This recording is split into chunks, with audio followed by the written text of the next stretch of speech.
지난주에 사도행전 11장 말씀을 통해서 이 안디옥 교회가 처음으로 믿지 않는 사람들로부터 그리스도인들이구나, 이 사람들이 남달랐던 이유가 다른 게 아니라 예수 믿는 사람들이었기 때문에 그렇구나, 이러한 칭찬을, 이러한 칭함을 받게 되었다는 말씀을 지난주에 나누었습니다. 이런 칭찬, 이런 호칭을 듣게 된 데는 중요한 역할을 했던 사람이 사실이 있어요.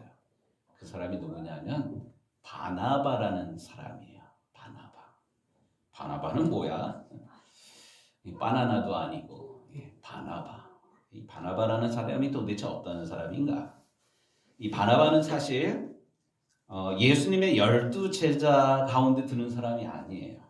그렇다고 초대교회에서 사도들이 오직 말씀과 기도하는 데 전념하고 다른 사역들, 구제와 나누고 돌보는 일들은 7집사에게 맡기기로 해서 7집사를 세웠는데 그 7집사의 명단에 들어간 사람도 아닙니다. 그렇다고 아무 의미 없는 사람은 아니었거든요.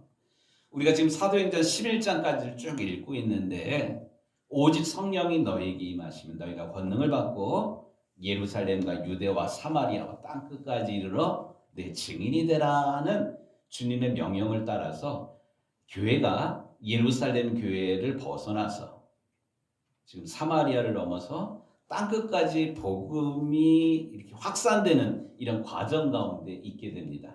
그래서 예루살렘 교회에서 그 사역의 그 지경이 안디옥까지 펼쳐지게 됩니다.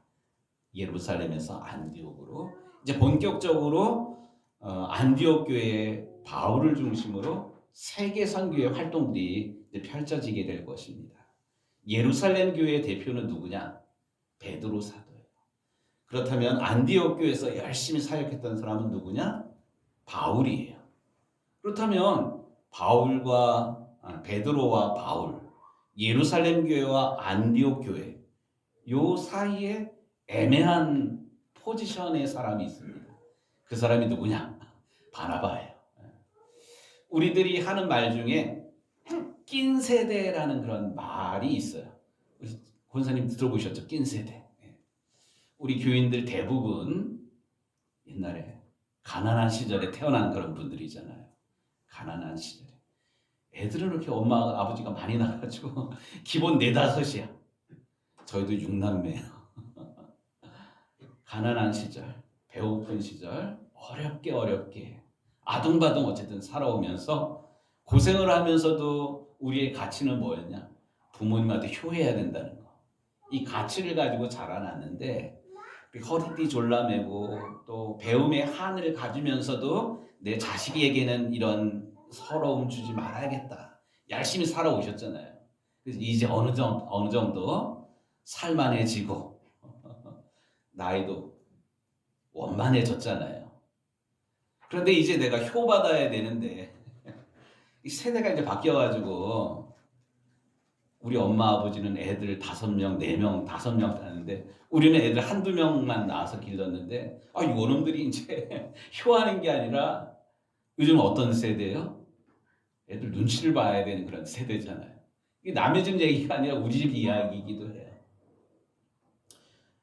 우리는 효하면서 어려운 시절 보냈는데 요즘 젊은 세대들은 안 그래요. 그것을 강요하면 우리는 뭐가 돼? 꼰대가 되는 거야. 말 안 통하는 그런 사람. 이 애매한 이런 세대에 있는 이런 세대를 가리켜서 뭐라 그래요? 낀 세대라 그러잖아요. 여기 있는 모든 대부분의 분들이 낀 세대예요. 오늘 본문 가운데 나오고 있는 바나바는 어떻게 보면 낀 세대의 큰형님이야. 애매하게 이렇게 끼어있는 이런 낀 세대를 대표하는 사람이 바로 바나바입니다. 그러면 바나바가 참 불쌍한 사람이다. 아쉬운 사람이다. 호레비 마음 과부가 한다고 이렇게 통하는 그런 정도로 우리가 이 바나바를 이해해서는 안 돼요. 이 바나바는 우리가 생각하는 것, 우리가 염려하는 이 정도의 사람은 아닙니다. 오늘 성경을 통해서 바나바는 과연 어떤 사람인가 우리가 좀 함께 좀 살폈으면 좋겠는데 24절 말씀을 좀 바나바는 착한 사람이요 성령과 믿음이 충만한 사람이라.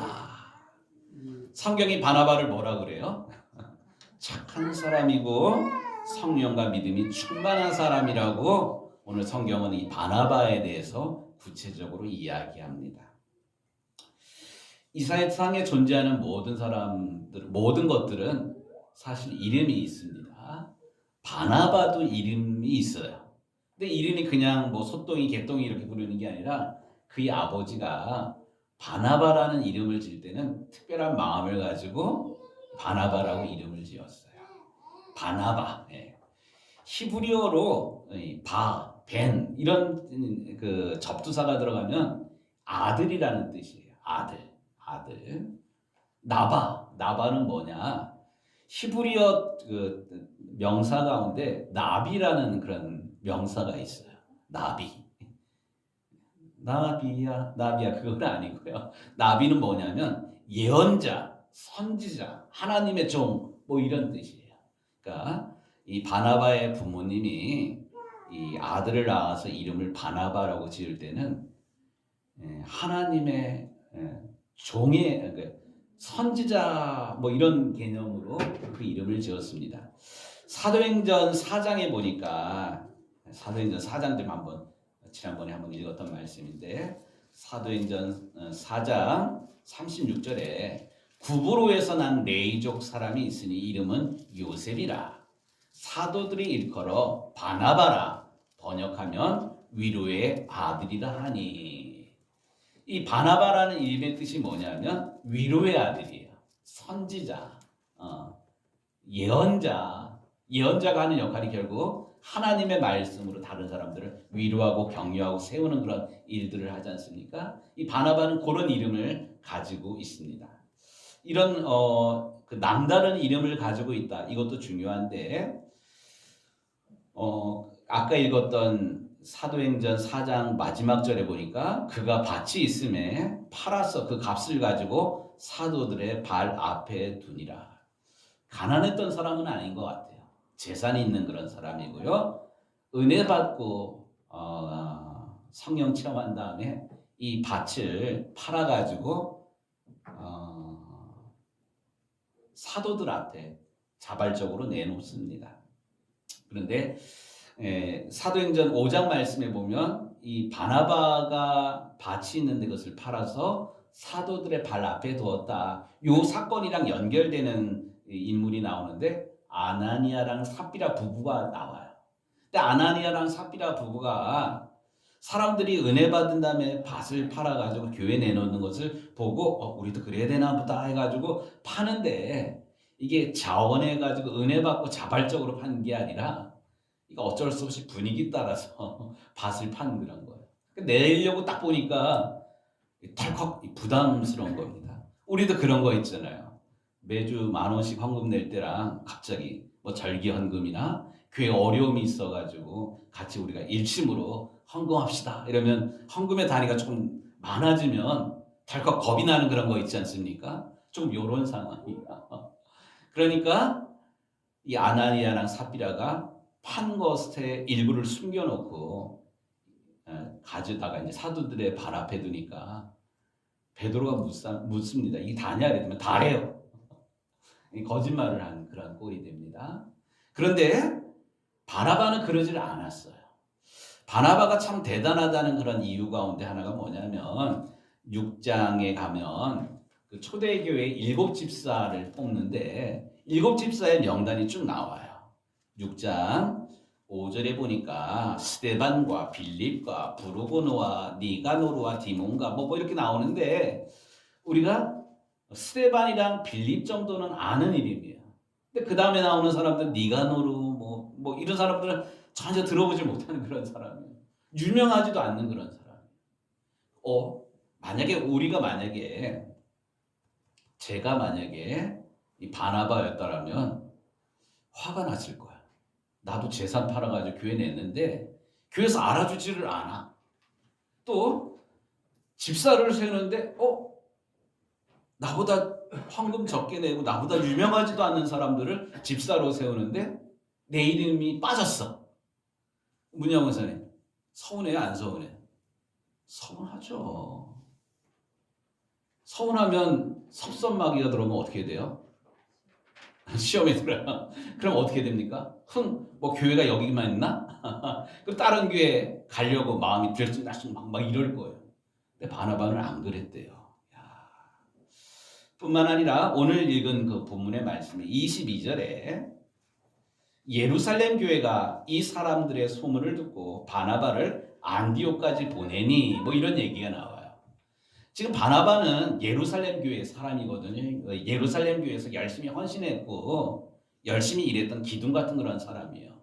그런데 사람들이 몰라줘가지고 일곱 집사에도 못 들어가는 그런 이름인데 예루살렘 교회가 결정을 내리는 거야. 뭐라고 결정을 내리냐면 저 동네에 안디옥이라는 동네에 교회가 생겼는데 그 교회가 부흥하고 있는데 가가지고 도와주려는 거예요.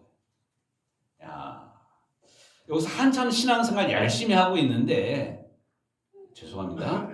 제가 열심히 신앙생활 하는데 우리 이장로님을 저기 추공리 그 골짜기 사람들 모아가지고 교회하라고 장로님 보내면 아멘 할렐루야 가시겠어요? 아니, 분당서 여기까지 오는 것도 쉽지가 않은데 이게 뿌리 내린 것도 어쨌든 감당하고 있는데 전혀 새로운 그런 곳에 가가지고 일을 하라고 보내. 이 사람들이 나를 뭘로 보는 거야? 이런 마음이 들겠어요? 안 들겠어요? 들잖아요. 들 수밖에 없는 그런 상황이에요. 근데 바나바가 어떻게 했어요? 묻지도 따지지도 않았어요. 순종했어요. 이런 것을 가리켜서 성경은 오늘 바나바를 뭐라고 얘기를 하냐면 착한 사람이요. 착하다고 아무 생각 없이 아무 뭐 없이 그냥 쭉 갈까요? 전 착하기 때문에 이렇다고 생각하지 않습니다. 우리가 오늘 눈여겨봐야 되는 게 있는데 그게 뭐냐면 24절 다시 읽겠습니다. 바나바는 착한 사람이요 성령과 믿음이 충만한 사람이라. 착한 사람이기도 하지만 보다 더 중요한 게 뭐냐면 성령과 믿음이 충만한 사람이었기 때문에 가능하였습니다. 바나바는 성령 충만한 사람이었어요. 그래서 바나바는 하나님께서 무엇을 원하시는가? 하나님께서 무엇을 기뻐하시는가?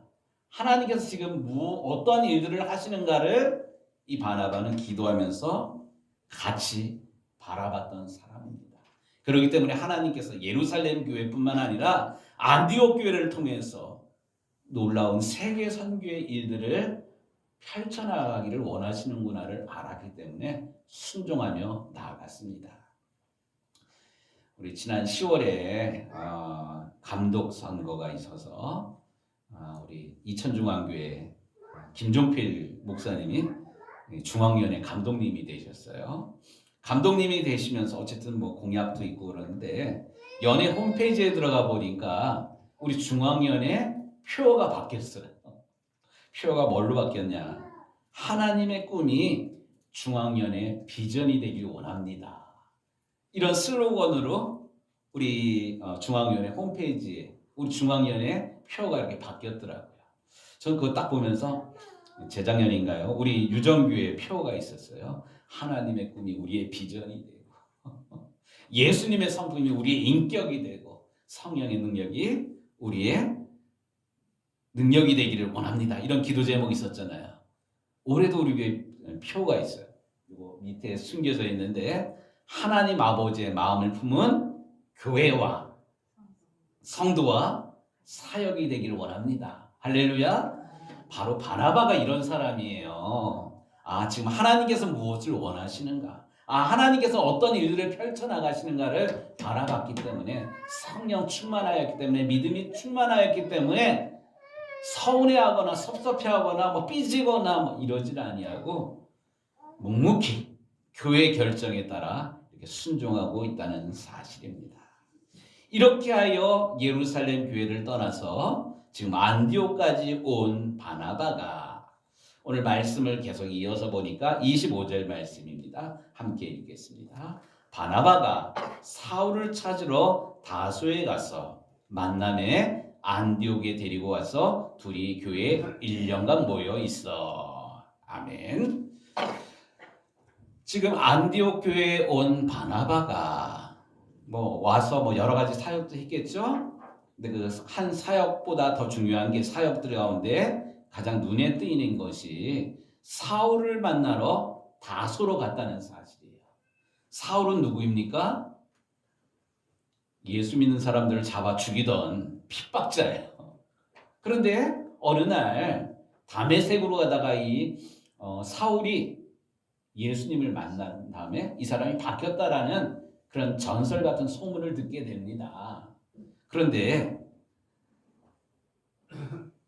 그 어느 누구도 사울의 회심에 대해서 진정으로 받아들이고 교회 식구로 모셔드리지를 않았어요. 그러니까 우리의 상황으로 이렇게 본다면, 도척이 누가 깡패인지는 잘 모르겠어요.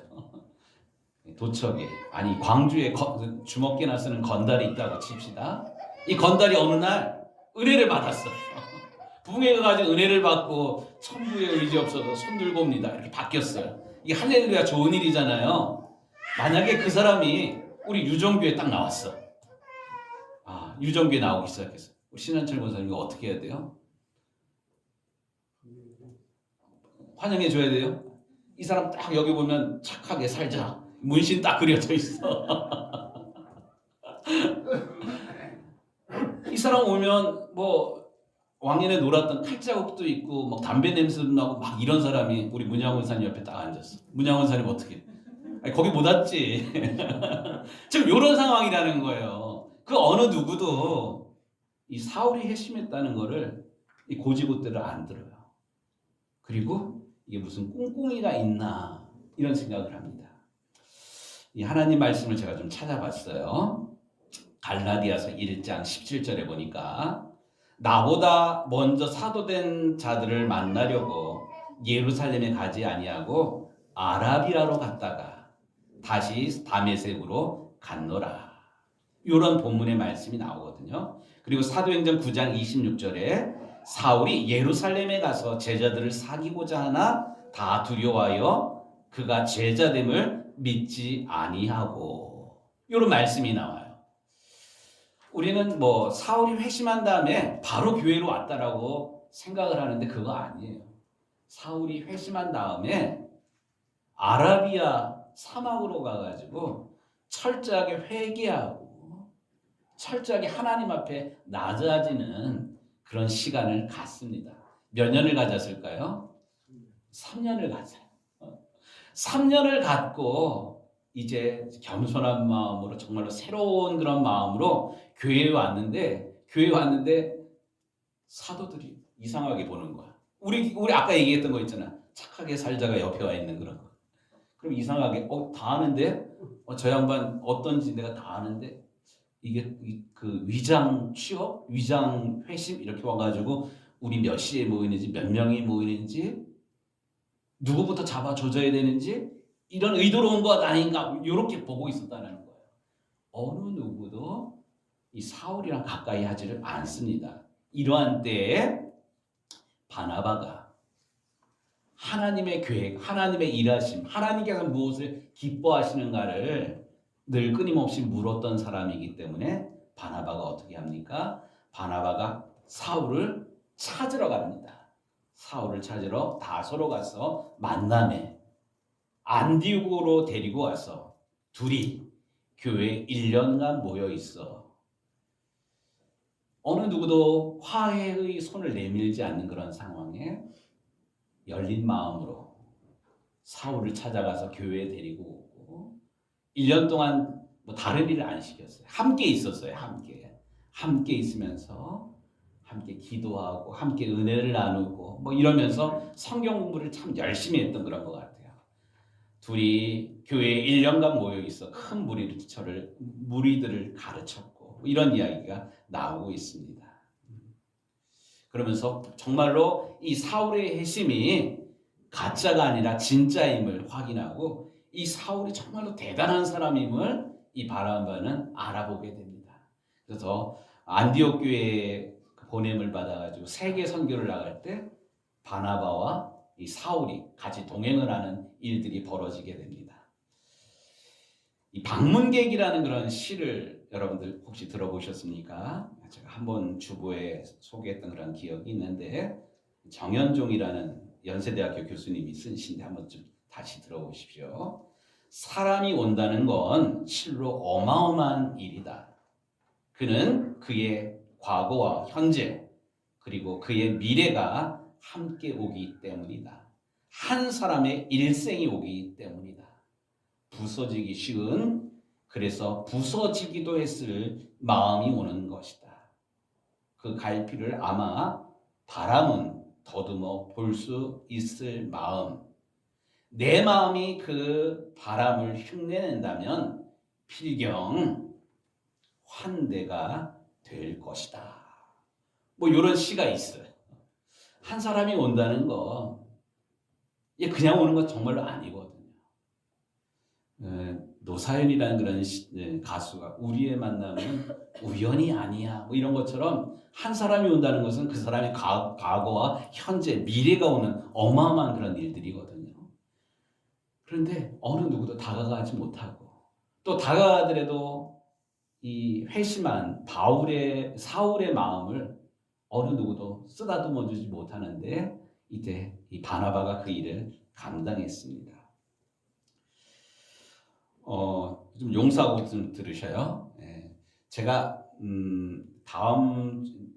내일 말고 그 다음 주 월요일 날 아까 우리 중앙위원회 새로운 감독님 교회에서 그 세미나를 준비해가지고 열게 되거든요.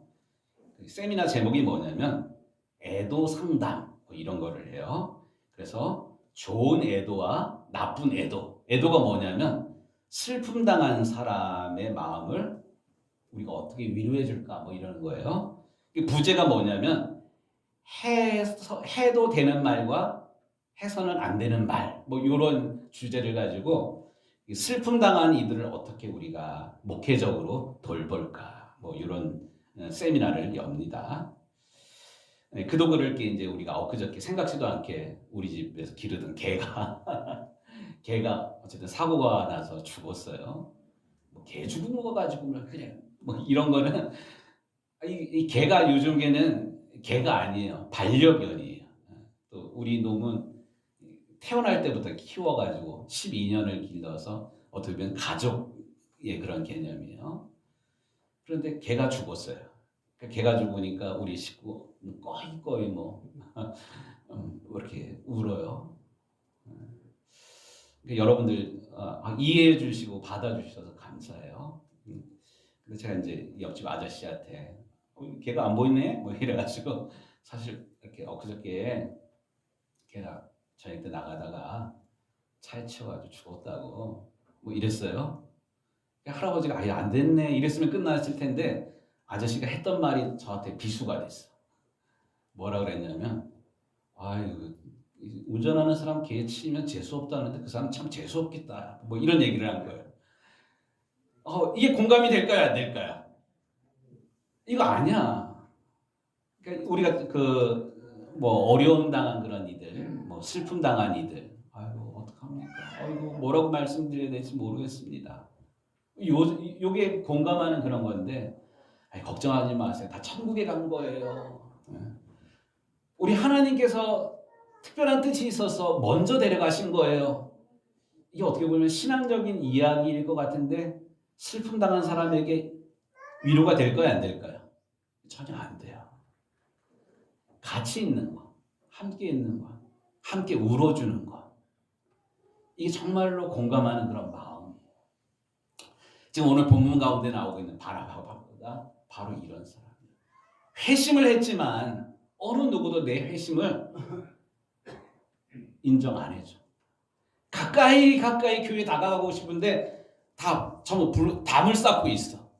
누구도 다가오지도 않고 말도 걸어주지도 않고 이상한 눈으로 쳐다보는데 하나님의 마음을 품고 있었던 바나바는 남달랐어요.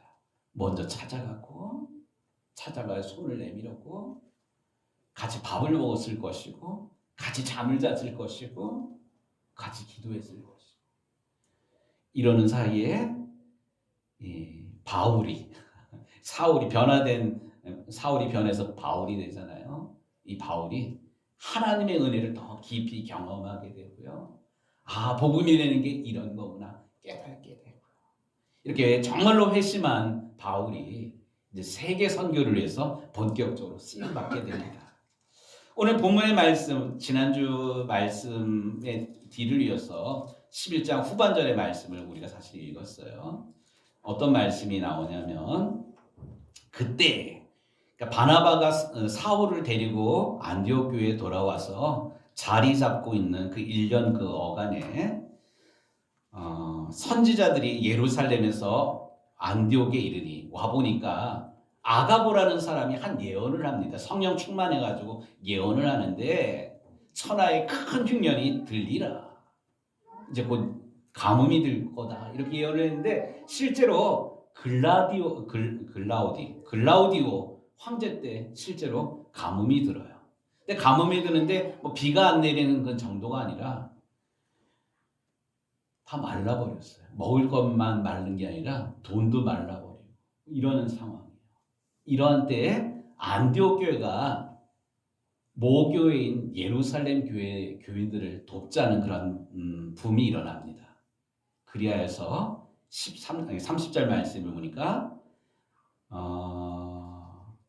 제자들이 각각 그 힘대로 유대에 사는 형제들에게 부조를 보내기로 작정하고 이를 실행하여 바나바와 사울의 손으로 장로들에게 보내니라.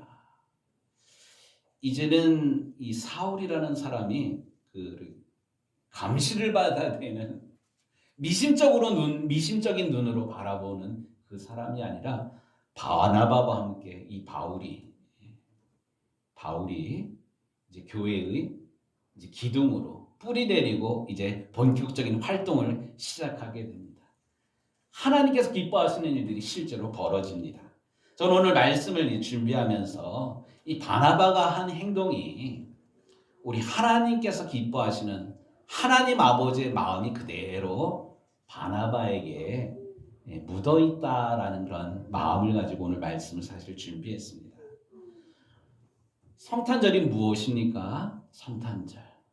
자격 없음에도 불구하고 하나님이 우리를 사랑하셔서 우리를 구원하기 위해서 하나밖에 없는 독생자 예수님을 하늘 보좌 대신에 이 땅에 보내신 사건이 성탄의 사건이지 않습니까?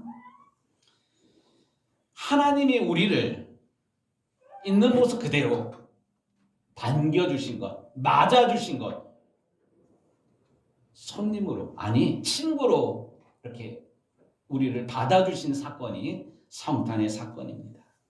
우리가 아직 죄인 되었을 때, 우리가 아직 원수 되었을 때, 우리가 아직 연약할 때 그리스도께서 우리를 위하여 죽으심으로 하나님께서 우리에 대한 자기의 사랑을 확증하셨느니라. 우리가 하나님의 자녀가 된 게 완벽하기 때문에, 흠이 없기 때문에 우리가 하나님 자녀가 된 것 아니에요. 연약하지만 연약한 모습 그대로 우리를 사랑하시고 용납하셔서 우리를 주의 자녀 삼아 주셨기 때문에 우리가 하나님 아들이 되고 자녀가 될 수 있었습니다. 우리 주님 말씀하십니다. 수고하고 무거운 짐진 자들아 다 내게로 오라. 너희들 교회에 올 때 재산이 10억 되는 사람만 와. 그러면 여기 교회에 올 사람이 뭐 있을까요? 누구? 너희들 교회 나오려면 최소한 대학원 이상은 나와야 돼. 만약에 예수님께서 이런 말씀을 하셨다면 이 땅에 구원받을 사람이 과연 몇 명이나 될까요? 예수님 그러질 않으셨어요. 수고하고 무거운 짐진 자들아 다 내게로 오라. 내가 너희를 쉬게 하리라. 너희 목마른 자들아 물로 나오라. 돈 없는 자도 오라. 와서 돈 없이 값 없이 와서 포도주와 젖을 사라. 예수님은 이렇게 말씀으로만 하신 것이 아니라 이 땅에 오셔서 예수님이 복음을 전한 그 대상자가 누구예요? 가난한 자들, 병든 자들, 손가락질을 받던 세리와 창기들까지도 예수님께서 사랑하시면서 하나님 사랑으로 그들을 감싸시고 치료해 주시고 하나님 말씀을 선포하셨지 않습니까? 바로 성탄절은 하나님께서 우리를 환대해 주신 사건입니다.